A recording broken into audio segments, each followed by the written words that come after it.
on Armenia-Azerbaijan process, we cannot and we will not forget the years of occupation and the suffering of Azerbaijani people, which was caused by Armenian occupation and aggression. And those who visit liberated territories can see the level of barbarism. So all our cities are in ruins. Now we are rebuilding them, but everything was leveled to ground. And that was a deliberate herbicide against our villages, cities, against our religious and historical heritage.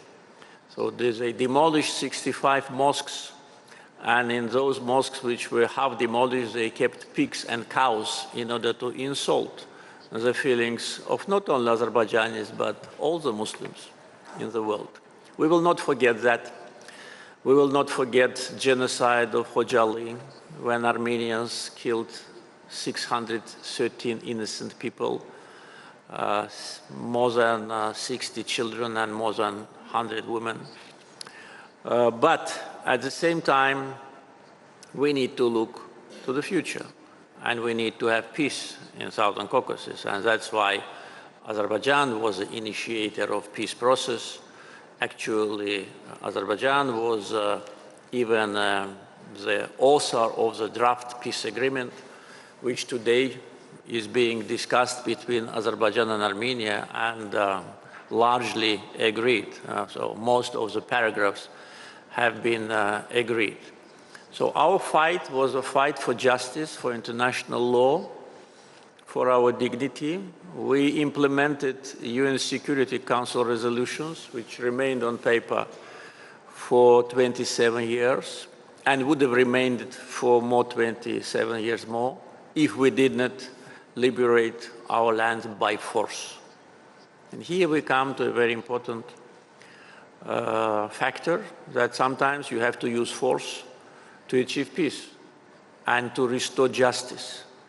And today we see it.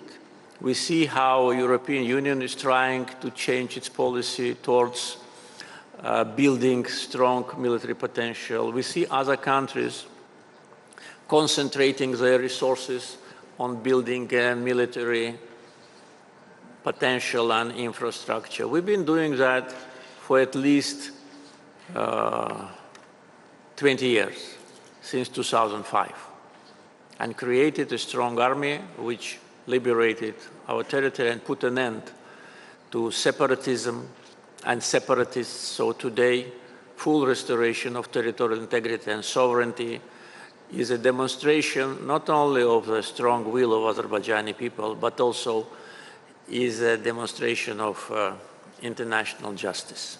At the same time, of course, as I said, we have good memory. We all remember how current Armenian government behaved prior to Second Karabakh War. We all remember statements by Armenian leader who said that Karabakh is Armenia, and that was said in Hankendi. We all remember how he behaved in the occupied city of Shusha. You can find it in internet. It's a very interesting video.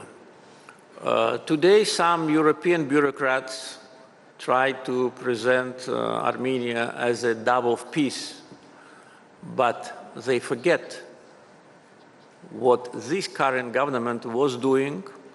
They forget that during the Second Karabakh War, they were shelling our cities and villages, and we lost more than 100 civilians because their missiles, including Iskander-M, which was actually forbidden for export. And we still did not get an answer how Armenian army got possession of Iskander-M, because this missile is forbidden in Russia for export. And those who do not believe to what I say, they can just take a drive, maybe 5–10 minutes from here, to our military trophy park, and to see the Iskander-M missile, which we found in Shusha. We found it already in spring 2021, because it was covered by snow. but it was launched to Shusha when we liberated the city. So that was done by order of Armenian Prime Minister. Ganja, Terter, Berda, Mingechevir, Arjabedi, so many other cities were just on a regular shell attack from Armenia. We didn't do it. We were fighting with Armenian army, with occupational Armenian army. They were fighting with civilians. This is a difference.